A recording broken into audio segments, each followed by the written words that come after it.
বাড়িতে খুব সুন্দরভাবে করতে পারবে। এবার আমি দুটোর মধ্যেই যোগ করে দিচ্ছি এই KMnO4 সলিউশন।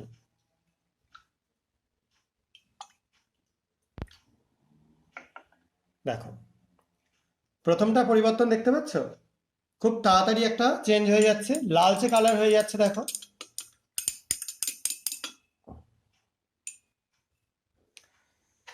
আর এটা এখনো পর্যন্ত কোনো রকম চেঞ্জ কিছু হয়নি। আমি তাও একটু এখানে নাড়িয়ে রাখলাম।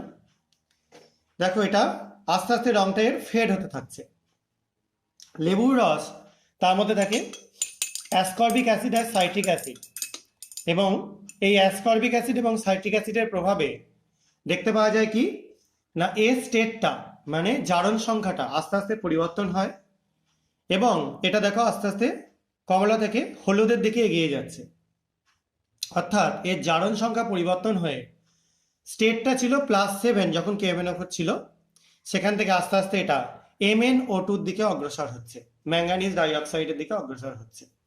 কিন্তু দেখো এটাই আমরা HCl দেওয়াতে এদের কিন্তু কোনো পরিবর্তন ঘটলো না, অর্থাৎ এর জারণ স্তরের পরিবর্তন আমরা কোনো রকম দেখতে পেলাম না এখনো পর্যন্ত। এবার আমরা আরো একটু লেবুর রস এখানে অ্যাড করে দিচ্ছি, দেখি যদি চেঞ্জ করা যায়।